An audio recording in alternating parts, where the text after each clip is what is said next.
Bonjour, ici Ernst. Jeudi à Regina, il est 11 heures. Voici les informations. La ville de Saskatoon pourrait suivre l'exemple de Regina en rendant gratuit le transport en commun pour les enfants de moins de 13 ans. Le comité municipal sur la gouvernance et les priorités a adopté mercredi une motion visant à supprimer les tarifs d'autobus pour les enfants de 5 à 13 ans au cours des prochaines délibérations budgétaires. Le maire de Saskatoon, Charlie Clark, souhaite que la ville procède à ce changement en 2024. On estime que le tarif de 2,25 $ pour enfants génère une recette de près de 200 000 $ par an. Le directeur général de la division des transports et de la construction de Saskatoon, Terry Schmidt, se dit optimiste quant aux moyens qui seront mis en œuvre pour compenser cette perte de revenus. À l'occasion du jour du souvenir hier, Saskatoon et Regina ont commémoré les soldats canadiens. À Regina, la Légion royale canadienne a organisé une cérémonie en hommage aux vétérans au centre Brent. Charlotte Marshall était sur place. Au matin du 11 novembre, l'émotion était palpable au centre Brent à Regina. Familles, anciens combattants, militaires et résidents étaient présents par centaines pour une cérémonie d'hommage aux vétérans organisée par la Légion royale canadienne de Regina. Et c'est en famille que Trina Popovich est venue. Pour elle, c'est un jour d'autant plus symbolique alors que son grand-père a servi dans la marine royale canadienne pendant la Seconde Guerre mondiale. Ses deux fils sont aussi membres des cadets. Elle dit que cela représente une partie très importante de sa famille, du passé, du présent et du futur. Il était aussi important de rendre hommage aux soldats canadiens toujours en service, comme l'explique ce résident de Regina, Murray Petzwalt, qui n'a pas de proches ayant servi dans l'armée. On tient souvent ça pour acquis, surtout en temps de conflit comme au Moyen-Orient en ce moment. C'est pour ces hommes et ces femmes courageux qui s'engagent pour nous que je peux avoir la vie que j'ai. Après une prière, un moment de silence a été observé.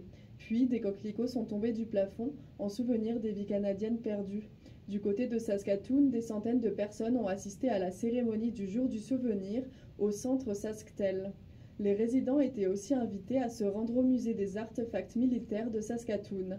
De nombreuses personnes affichaient fièrement le coquelicot au niveau du cœur, un symbole et un jour pour ne pas oublier les vétérans en Saskatchewan. À Montréal, des coups de feu ont à nouveau été tirés sur une école juive. Les policiers se sont rendus sur place tôt ce matin à l'école Yeshiva Gedola. Ils ont découvert des impacts de projectiles tirés sur la façade de l'établissement. La police ne rapporte ni victime ni arrestation. Un suspect aurait pris la fuite à bord d'un véhicule. Cette école et une autre dans le même secteur avaient été visées par des tirs plus tôt cette semaine. Et le président turc appelle à faire pression sur Washington pour arrêter l'offensive israélienne à Gaza. Lors de son vol de retour du sommet de Riyad en Arabie Saoudite, Recep Tayyip Erdogan a affirmé qu'il était vital pour lui d'obtenir un cessez-le-feu. Mais il précise qu'il n'appellera pas son homologue américain Joe Biden, vu leur profond désaccord sur ce conflit. Hier, les dirigeants des pays arabes et musulmans réunis en sommet ont condamné les attaques de l'armée israélienne à Gaza et les ont qualifiées d'actes barbares. À présent, en Islande, les autorités ont évacué les habitants d'une ville du sud-ouest du pays par crainte d'une éruption volcanique. Le gouvernement a déclaré l'état d'urgence dans cette région qui a été secouée par une série de puissants tremblements de terre. Le reportage de Sami Rebaï. La terre gronde violemment en Islande. Près de 1500 séismes ont été enregistrés par les autorités en 48 heures. La ville de Grindavik, dans le sud-ouest du pays, a été évacuée pendant la nuit de vendredi à samedi. Quelques 4000 résidents ont dû plier bagages, surtout par précaution. Voici à ce sujet le chef de l'agence de protection civile islandaise. Les résidents doivent évacuer leur domicile et quitter la ville. Il ne s'agit pas d'une évacuation d'urgence. Il n'y a pas de danger imminent et l'évacuation est avant tout préventive. Les services météorologiques du pays avaient initialement déclaré qu'une éruption aurait probablement lieu dans plusieurs jours, mais ils ont modifié leur alerte, passant de quelques jours à quelques heures, après avoir observé que du magma s'était accumulé sous la surface de la Terre. Est-ce que ça va sortir? Quand ça va sortir? On n'a aucune idée. Julie Roberge est volcanologue.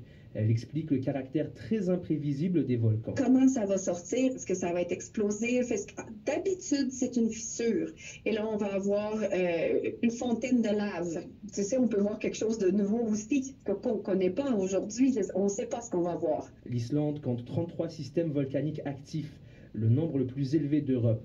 D'ailleurs, en 2021, cette île de l'Atlantique Nord a été le théâtre d'impressionnantes fontaines de lave qui ont jailli de manière spectaculaire dans la même région du sud-ouest de l'Islande. Ici, Samy Rebu. Et en Espagne, des centaines de milliers de personnes ont manifesté à travers le pays contre la future loi d'amnistie des indépendantistes catalans. Les protestataires s'opposent à cette concession accordée par le Premier ministre Pedro Sánchez pour s'assurer de leur soutien et rester au pouvoir. Ils sont descendus dans les rues à l'appel du Parti populaire, la principale formation d'opposition de droite. Voilà, c'était vos informations. Prochain rendez-vous, c'est dans 1 heure.